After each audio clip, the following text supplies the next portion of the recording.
পাণ্ডবা নির্জলা একাদশীতে ওং নমো ভগবতে বাসুদেবায় মন্ত্রটি সারাদিন জপ করা হয়। এছাড়াও ভগবান বিষ্ণু ও কৃষ্ণের মন্ত্র জপ করা হয়।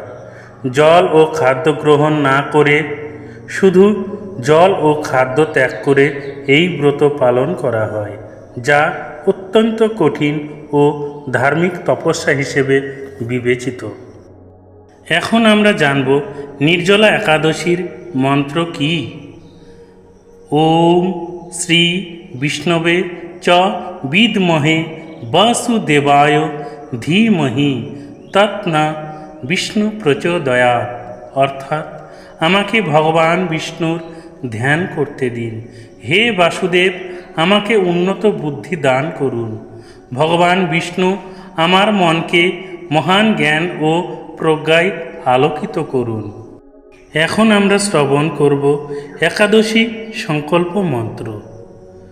একাদশ্যাং নিরাহার স্থিত্বা অহম অপরে অহনি ভক্ষ্যামি পুণ্ডরীকাক্ষ শরণং মে ভবচ্যুত। পারণের মন্ত্র। অজ্ঞানতিমি অন্ধস্য ব্রতে নানেব কেশব প্রসীদ সুমুখনাথ জ্ঞানদৃষ্টি প্রদভব। মহাপ্রসাদ গ্রহণের মন্ত্র। বিবিধ প্রণাম মন্ত্র। মহাপ্রসাদে গোবিন্দে নাম ব্রহ্মণি বৈষ্ণবে। এখন আমরা শ্রবণ করব পাণ্ডব নির্জলা একাদশী মাহাত্ম্য। জ্যৈষ্ঠ মাসের শুক্লপক্ষের নির্জলা একাদশী উপবাসকে পাণ্ডব নির্জলা একাদশী বলা হয়। পুরাণ অনুসারে একে ভীমসেন একাদশী, ভীম একাদশী এবং পাণ্ডব একাদশী বলা হয়। এই একাদশী ব্রত নির্জলা থেকে পালন করা হয়, যে কারণে একে নির্জলা একাদশীও বলা হয়। ব্রহ্মবৈবর্ত পুরাণে শ্রী ভীমসেন ব্যাস সংবাদে এই একাদশী ব্রতের মাহাত্ম্য কথা বর্ণিত হয়েছে। সারা বছরের মধ্যে কেউ যদি শুধু এই একটি একাদশী সঠিক নিয়মে নিষ্ঠাভরে পালন করতে পারে, তাহলে সে বছরের সমস্ত একাদশী ব্রতের সমান পুণ্য লাভ করে। যিনি এই উপবাস পালন করেন তিনি ভগবান বিষ্ণুর আশীর্বাদ লাভ করেন এবং সকল পাপ থেকে মুক্তি পান। এখন আমরা পাণ্ডবা নির্জলা একাদশীর গুরুতত্ত্ব শ্রবণ করব।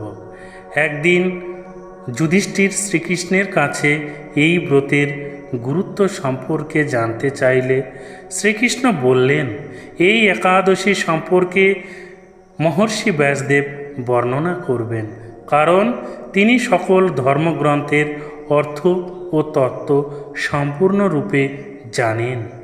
তখন রাজা যুধিষ্ঠির মহর্ষি ব্যাসদেবকে বললেন, হে মহর্ষি, মানুষের পার্থিব ধর্ম ও জ্ঞানকাণ্ডের কথা অনেক শুনেছি। এখন আপনি দয়া করে ভক্তি সম্পর্কে কিছু ধর্মীয় বাণী আমায় বলুন। ব্যাসদেব বললেন, হে মহারাজ, কলিযুগের মানুষের পক্ষে আপনি যে শিক্ষা শুনেছেন তা অনুসরণ করা খুবই কঠিন, যা আনন্দের সাথে অল্প খরচে অল্প কষ্টে করা যায়, তথাপি মহাফল লাভ হয় এবং সমস্ত শাস্ত্রের সারমর্ম সেটাই কলিযুগের মানুষের জন্য শ্রেষ্ঠ ধর্ম। সেই ধর্ম সম্পর্কেই আমি আপনাকে বলছি, আপনি মন দিয়ে শ্রবণ করুন। জ্যৈষ্ঠ মাসের শুক্লপক্ষের নির্জলা একাদশীর দিনে সম্পূর্ণ ভোজনহীন উপবাস করা উচিত। এই উপবাস কলিতে শ্রেষ্ঠ। দ্বাদশ দিনে স্নান করে নিজেকে শুদ্ধ করে শ্রীকৃষ্ণের পূজা করা উচিত। যারা এই ব্রত পালন করেন তাঁরা স্বর্গে যেতে পারেন।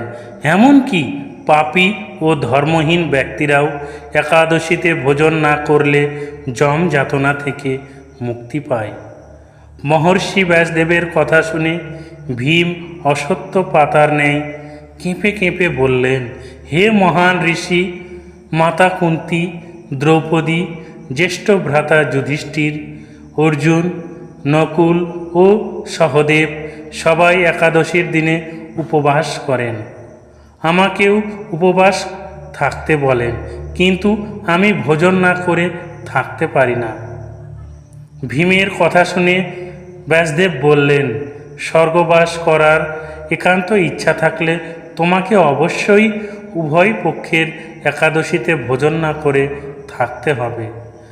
তদুপরি ভীম বললেন, আমার নিবেদন এই যে সারাদিন ভোজন না করে থাকা তো দূরের কথা, আমার পক্ষে দিনে একবার ভোজন না করে থাকাও অসম্ভব, কারণ বৃক নামে অগ্নি আমার উদরে আছে।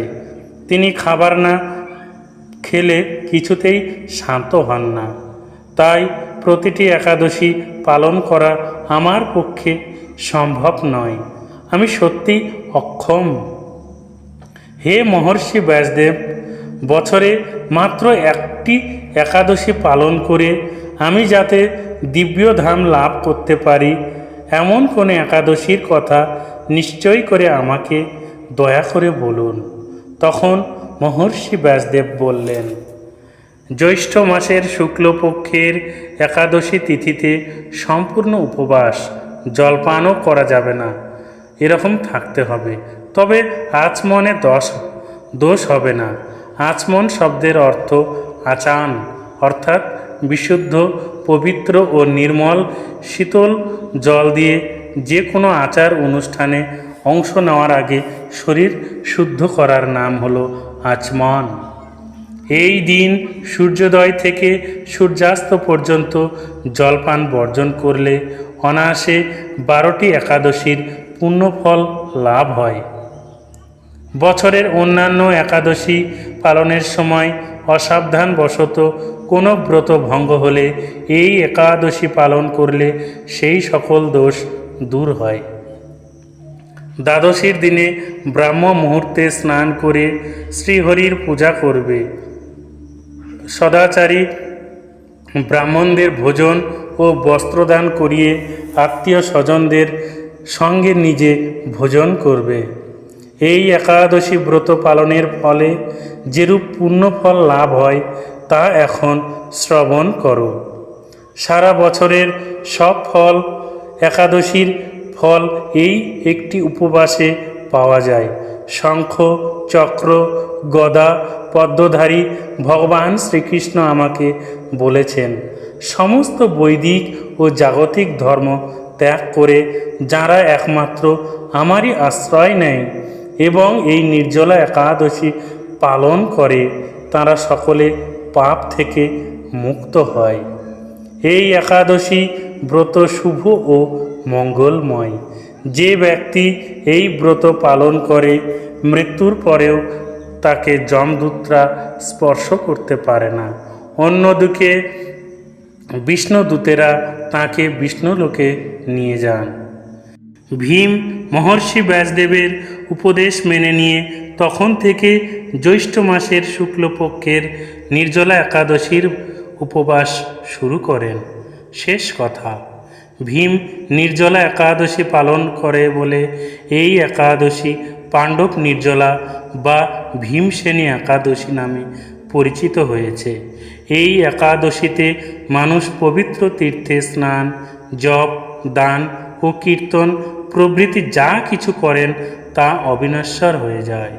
যিনি ভক্তি সহকারে এই একাদশীর মাহাত্ম্য পাঠ করেন এবং যিনি শ্রবণ করেন উভয়ই বৈকুণ্ঠ ধাম লাভ করেন। তাহলে আপনারা সবাই ভালোভাবে অনুধাবন করতে পেরেছেন যে পাণ্ডবা নির্জলা একাদশীর মহিমা কী। তাই সবাই এই একাদশী নিষ্ঠা ভরে পালন করবেন, তাহলে শ্রী বিষ্ণুর কৃপা লাভ করবেন এবং সবাই সবসময় ভালো থাকবেন, নরক যাতনা থেকে মুক্তি পাবেন। ঈশ্বর আপনাদের মঙ্গল করুন। জয় শ্রীকৃষ্ণ, জয় রাধে, জয় গোবিন্দ, জয় পাণ্ডব নির্জলা একাদশী।